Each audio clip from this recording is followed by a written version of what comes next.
So you've retired and you think it's time to relax and enjoy your pension, right? Well, hang on a minute there. That might not necessarily be the best course of action for you. Continuing to fund a pension, even if you've started withdrawing from a pension, can provide some significant benefits to you. Now, if you live in the UK and you've retired, even if you've started taking benefits from your defined benefit pensions or defined contribution pensions or both, you could still consider funding a personal pension. In this 444 video, I'm sharing the 4 main reasons why you should consider pension contributions up to the age of 75, and they are: free money from the government in the form of tax relief, better for your partner or children if you die, less money for the Chancellor when you pop your clogs, and extra spending power. And finally, at the end of the video, if you make it that far, I'll share an example of how pension funding in retirement might help you or your partner cope with the most inevitable of all the life events we'll ever face: death. Right, let's get into this 444. Tax relief, also known as free money from the government. For every £100 you put into a personal pension, the government will put in £25. That £25 is known as tax relief and reflects the fact that the money in your bank account that you use to pay into your pension has already been subject to income tax. So they're giving you that income tax back into your pension. If that seems too good to be true, you'd be right. And the government knows this too. So they put limits on the amount of free money you can claim and for how long. So in order to get tax relief on your personal pension contributions, you need to be under 75. Now that seems fair enough to me. Pensions are for retirement planning and most people should have already retired by the time they get to 75. Now actually, age 75 used to be a significant age for some other pension related rules long since overwritten, but the tax relief not being available after 75 remains. Now perhaps there's a school of thought that says it should be linked to state pension age and increased to 77, but that's for another video and perhaps even another government. As well as the age cap, there's a limit on the amount you can pay into a pension and still get tax relief. This is known as the annual allowance, and I've done a video about this up here. The annual allowance is set at 100% of relevant earnings or £60,000, whichever is lower. And relevant earnings is basically salary or profit from self-employment. So if you earn, say, £40,000 per annum, that's the most you can pay into a pension. That's 100% of relevant earnings and is less than £60,000. If you earn £100,000, you can only pay in the maximum £60,000. If you have no relevant earnings because you're retired, the annual allowance is not zero. It's £3,600, including the tax relief from the government, which is £2,880 before the tax relief is added. That means everyone, from newborn babies to pensioners, who are under 75, have an annual allowance of £3,600. But here's where it gets really interesting. By paying in £2,880 into a personal pension, the government will add in an extra £720 in tax relief for free. So your pension will be worth £3,600. Which is not a bad return, 25% to be exact. Not many places you can get an immediate uplift that's equivalent to a guaranteed 25% return. And because it's an annual allowance, it's available every year until you're 75. And it's available to everyone, meaning it's available to both you and your partner. So you can each pay in £2,880 and each get £720 tax relief from the government. And you can do that every single tax year up until age 75.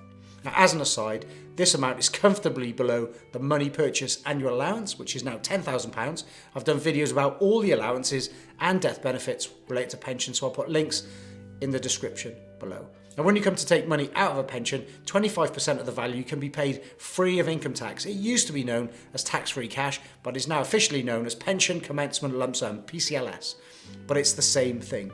If you're a non-taxpayer and you have more than £2,700 of unused personal allowance available, you can take it all out the very next day. So you put in £2,880 and withdraw £3,600, that's a 25% return. This is because 25% of the £3,600 is paid tax-free as PCLS, that's £900, and the remaining £2,700 is within the personal allowance, so is paid free of income tax.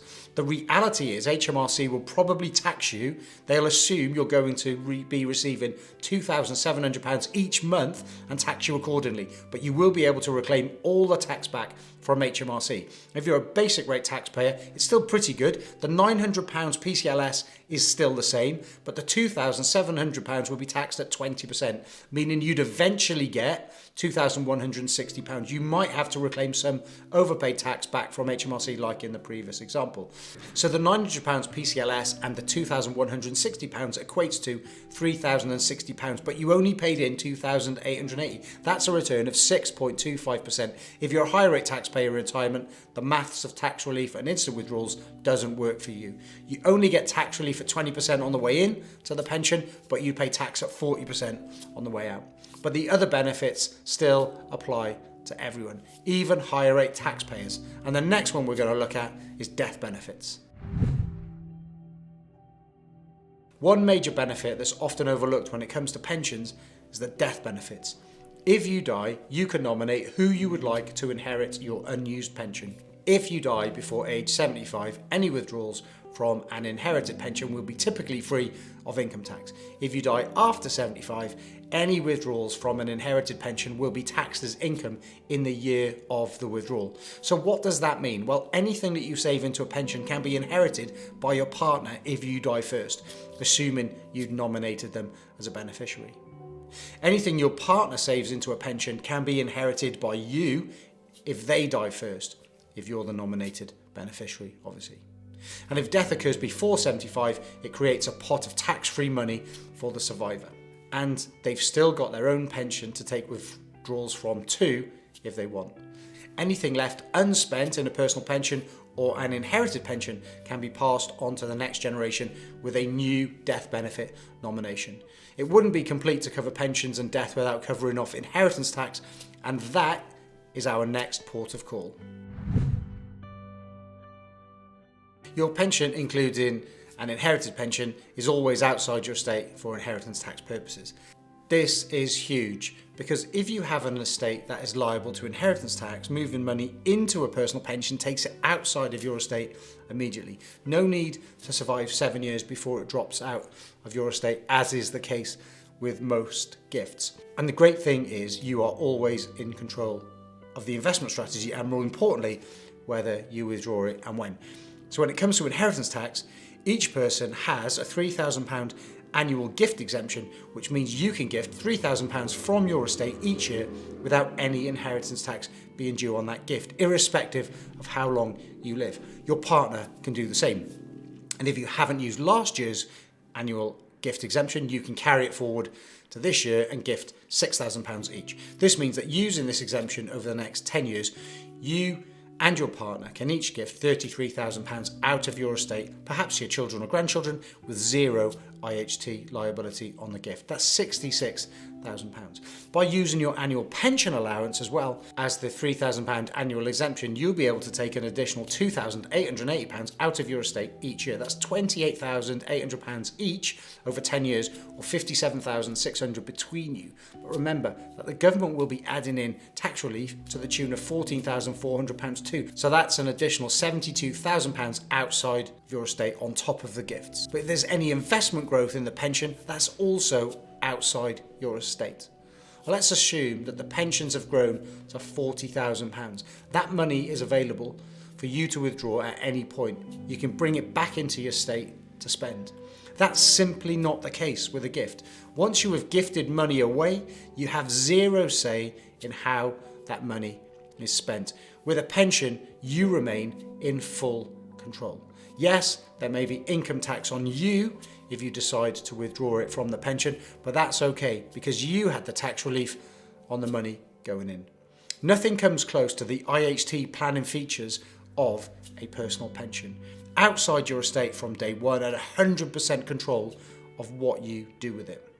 Not forgetting the ability to benefit from any investment growth in the future if required. So let's look at investment growth in a bit more detail. Money in a personal pension can be invested in stuff that goes down as well as up. This means there's the potential for significant investment growth. I have a number of clients who have funded pensions in their retirement for the benefit of their children after they've passed on to the other side. Some of these clients have taken a much more adventurous approach to investment risk for these pensions because they know they are never going to need the pension to support or maintain their standard of living in retirement. Their pensions are an inheritance tax planning tool for their beneficiaries in the future. This additional investment growth will be enjoyed by the future generations of their family. Now, I mentioned at the start that I'd share how pension funding can be used in practice, but before I do, I've got a quick request. Now, we're looking to grow this channel, so if you found this video helpful, hit the like button, subscribe to the channel, and ring that notification bell so you don't miss out on our next video. And if you've got any ideas of other pension related topics you'd like me to cover, drop it into the comments. So how can pension funding work for you? Well, here's an example. Imagine a couple retire at 60 with a lovely retirement planned. Fortunately, they have sufficient wealth to have an IHT liability. They decide to fund their pensions at a rate of £2,880 per annum each. At age 70, these pensions have each grown to £40,000. That's £80,000 in total when one of them unexpectedly dies.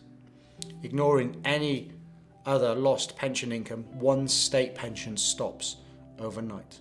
But with the pensions funded after retirement, the survivor inherits the deceased pension, valued at £40,000, as they were the nominated beneficiary.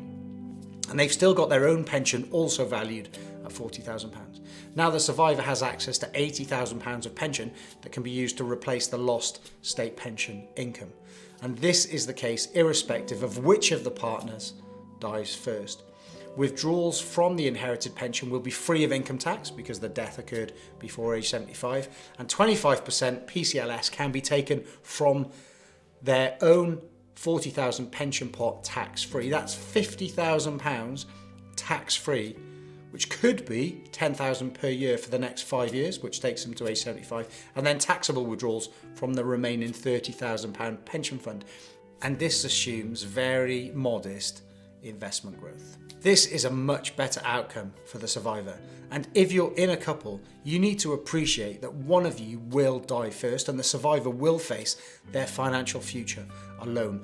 Putting a plan in place that the survivor will thank you for in the future is absolutely essential. Imagine now that instead of dying at 70, the first partner to die passes away at age 85, at which point the pensions have grown to £100,000 each. The surviving partner inherits the pension, so now has a combined pension of £200,000 that's been funded during their retirement. Any withdrawals from either the pension or the inherited pension will be subject to income tax because death occurred after 75. There's no PCLS available as they are older than 75. The survivor's living expenses have decreased significantly and they only need modest withdrawals from the £200,000 pension fund. They update their death benefit nominations in favour of their grown-up children who will inherit the entire unused pensions outside the estate for inheritance tax upon the second death. So as you can see, continuing to fund your pension after retirement can be a smart move for planning for the future and coping with unexpected events. It's always important to remember that investments can go down as well as up, and nothing in this video should be considered financial advice. I'm simply sharing some of the benefits and use cases of pension that I've seen in my 25 years as a financial planner. Now, you should seek regulated financial advice tailored to your exact financial landscape before you make any changes to your existing financial arrangements or implement any new financial products. Thanks for watching. Till next time, take care.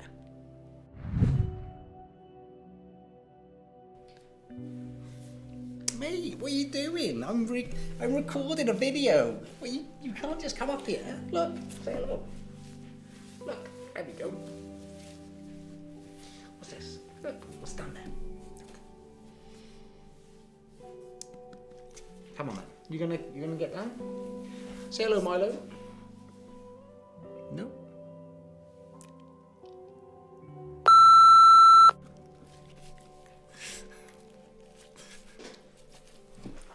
Mate, get down.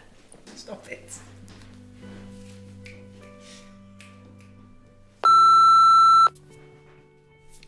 Mate, stop.